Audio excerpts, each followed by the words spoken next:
작업으로 인하여 물체가 떨어지거나 날아올 위험이 있는 경우 그 위험을 방지하기 필요한 조치사항으로 거리가 먼 것은 물체가 떨어지거나 날아오는, 첫째, 날아오니까 낙하 방지망 설치해야 되죠. 근로자의 출입 금지 구역 설정해야 돼요. 보호구를 착용해야 합니다. 작업 지휘자도 있으면 또 작업 지휘자도 맞죠. 답은 바로 4번 되겠습니다. 이 내용 낙하물 방지부터 시작해서 우리 교재 6-79에 있습니다.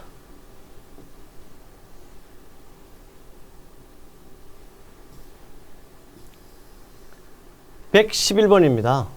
구축물 잘 알아둬야 되는 문제, 실기도 나옵니다. 구축물 이와 유사한 시설물에 대하여 자중, 적재, 하중, 적설, 풍압, 지진이나 진동 등 충격 등에 의하여 붕괴, 전도, 무너짐, 폭발 등 위험을 예방하기 위해 필요한 조치로 거리가 먼 것은 반드시 설계 도서에 대해서 시공했는지 확인해야 되면 도서에 따라 건설공사 시방서에 따라 시공했는지 확인해야 되겠고요.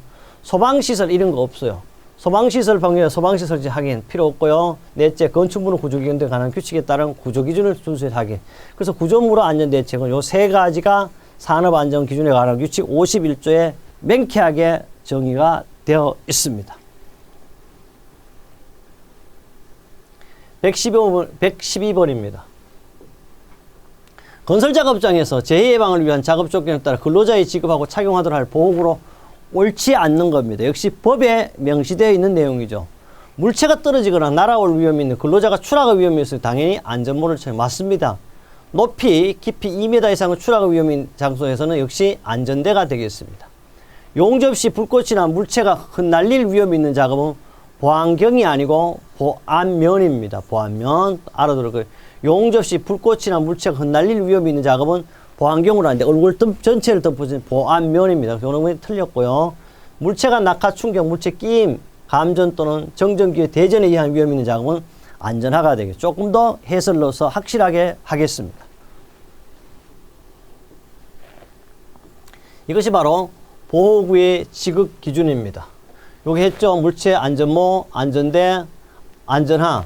그 다음 물체가 보안경, 요거였죠. 물체가 흩날릴 위험이 보안경이에요. 단 용접시 불꽃이나 물체가 흩날릴 위험이 뭐야? 보안경이 아니고 뭐다? 보안면이었다. 이게 답이었죠. 감전, 절연용 보호구, 고열, 방열보, 선창 분진, 방지 마스크, 섭씨가 영하 18도의 급냉농차 하역 작업은 방한모, 방한복, 방한화, 방한장갑이 되겠습니다. 10번째입니다. 물건을 운반하거나 수거 배달하기 위해 자동차 관리법 제3조 쭉 가서 이륜 자동차라든지 도로교통 시행규칙 적합한 것은 요사이 배달하시는 분들 주로 작은 오토바이나 큰 오토바이 타는 걸 뭐다? 승차용 안전모가 되겠습니다. 이 내용은요 2008년입니다. 5월 10일 산업기사로 출제됐습니다. 산업안전보건기준에 관한 32조 보호구 지급 등에 있습니다. 113번째입니다. 잘 나오는 문제고요. 실기 필답형, 실기 필답 작업형에도 나오는 문제 되겠습니다. 차량계 건설기계 작업 시 그 기계가 넘어지거나 굴러 떨어짐으로써 근로자의 위험 해질 우려가 있는 경우 필요한 조치사항이 아닌 것을, 거리가 먼 것은 변속 기능을 유지, 이런 거 없어요. 그래서 답이에요. 갓길의 붕괴 방지, 도로폭 유지, 집안의 부동침화. 그래서 차량계 건설기 전도 전락 방지는 유도하는 사람 배치, 집안의 부동침화 방지, 갓길의 붕괴 방지, 도로 폭의 유지까지 되겠습니다. 이 내용은요, 산업안전보건기준에 관한 199조 전도 등의 방지에 있습니다. 114번입니다. 객내 설치한 사다리식 통로에 건상장치가 설치된 경우 건상장치와 근로자의 접촉에 의한 위험을 방지하기 위한 설치해야 할 것은 뭐냐면 바로 판자벽 또는 격벽을 설치하면 보겠습니다. 법입니다.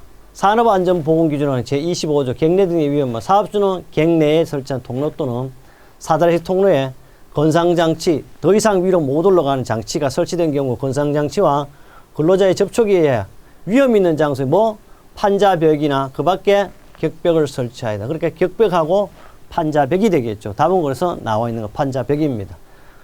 115번입니다. 52m의 높이로 강간비기를 세우려면 지상에서 몇 m까지의 두 개의 강간을 반드시 52에서 우리는 31m까지니까 31m 빼면 얼마? 바로 20m가 되겠네요. 31m 빼면 21m가 되겠네요. 더 요겁니다. 그래서 항상 이거는요 3도 바뀌지 않고 이 숫자도 바뀌지 않습니다. 그래서 항상 답은 3번이고 답은 52에서 얼마? 31만 빼면 되죠.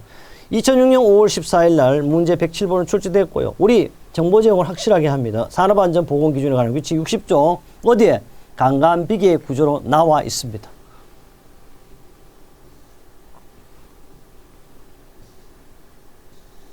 (116번입니다) 보호구입니다. 이것도요, 우리 잘 보면, 야, 1과목에 나와야 되잖아요. 그러나 1과목에 나올 수도 있고, 6과목에 나오고, 2과목, 어디나 나옵니다. 보호구 자율안전확인 고시에 따라 안전모의 시험 항목에 해당되지 않는 것은, 안전모는요, 첫째, 전처리, 착용 높이 측정, 그 다음에 충격 흡수성 시험, 절연 시험, 이럴 때 안전모의 이게 자율안전 확인의 시험 방법입니다. 그런데 여기 나온 걸 보면 전처리도 해요. 착용 높이 이래 나와 있어, 일단. 그 다음에 충격 흡수성이 왜 여기 안 해요? 여기는 충격 흡수성은 어디에만 해당되냐? 그럼 충격 흡수성 있습니다. 제가 착각했는데 요게 안 해요. 절연 시험은 어디에 하냐? 그러면 절연 시험은 이자가 들어가는 안전본마예요. 그 이자가 들어가는 건 뭐예요? 요걸 가지고 우리는 자율안전확인이었고요. 안전인증에는 뭐가 들어가요? 안전인증. 안전인증일 때는 바로 요게 절연시험이 들어가죠. 절연시험. 그러니까 이자가 들어가나 안 들어가나 꼭 기억해. 요거 혼돈될 수 있어요. 저도 이제 혼돈했는데 반드시 여기는 절연시험은 이자가 들어가는데. 그래서 답은 4번이 되겠습니다. 117번 보겠습니다. 117번은요. 강간 틀비계를 조립하여 사용하는 게 준수해야 할 기준은 옳지 않는 겁니다. 강간. 비계기동 밑두개는 밑받침 철분을 사용하여야 하며 밑받침에 고저차가 있는 경우에는 조절형 밑받침 철분을 사용하여 각각 강간 틀비계 항상 수평이나 수직을 유지해야 된다. 맞아요. 당연히. 높이가 20m 초과하거나 중량물 적재를 수반하는 작업을 할 경우 주틀 간의 간격은 1.8m 이하로 한다. 맞습니다. 셋째, 주틀 간의 교착가스를 설치하고 최상층 5층 이내마다 어떻게? 수평제 또는 수평 연결제를 설치합니다. 수직 방향으로 잘 봐. 틀비계거든. 수직은 얼마? 6. 수평 방향 8m. 요거는 어떻게? 5는 단간비계에 해당은 똑같이 나와서 요게 6, 8인데 틀렸어요. 답은 4번이 되겠습니다. 그 다음에 이 9월 20일 103번에는 단간비계에 대한 내용이 나왔죠. 118번입니다.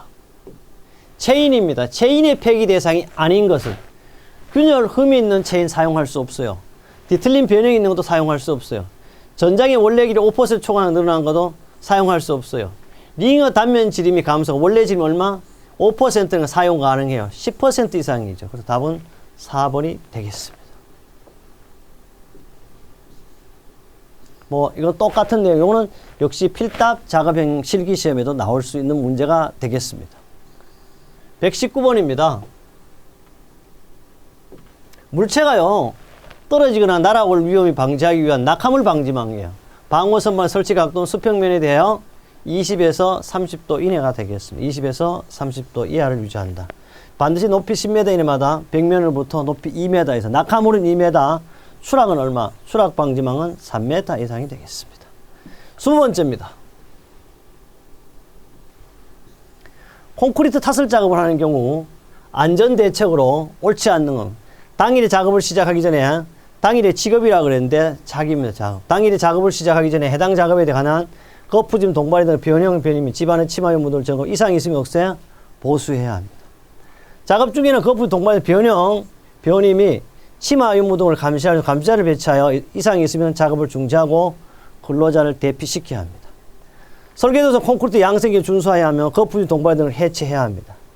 슬래브의 경우 한쪽부터 순차적으로 콘크리트를 타설하는 등 편심을 유발하면 안 돼. 편심을 유발하니까 어떻게? 붕괴사고가 일어나죠. 그래서 시간 내 타설. 요거 답이 4번 나왔습니다. 그렇다면요. 조금 이제 어디 이런 내용이 있냐? 바로 정보 제공을 봅니다. 산업안전보건기준은 어디에 있어? 334조에 콘크리트 타설 작업으로 명쾌하게 나와 있습니다. 특히요. 우리는 이런 1번부터 120번까지 함께 했습니다. 그래서 우리 하는 목적은 항상 그래서 동기유발 돼야 되는데요. 건강장수 부자 되는 거라 그랬습니다. 그래서 저는요, 녹색지급 녹색자격 코너를 마무리하면서 이 강의를 마치고자 합니다. 고난이요, 다시 오라 그랬는데, 고난이 오면 안 되잖아요. 이게 바로 그리스 신화 속에 이제 영웅 필톡 테테스라는 사람이 한 얘기인데요. 만일 뱀에게 물린 상처와 동료들에게 버림받은 불행과 이 섬에서 겪어야 처절한 고독이 없었더라면 나는 마치 짐승처럼 생각도 없고 근심걱정이 없었을 것이다. 고통이 내 영혼을 휘어잡아 깊은 고뇌에 빠뜨렸을 때 비로소 나는 인간이 되었다고 이랬는데, 그래 이 사람은요 고난이 있었기 때문에 사람이 됐다 이래요.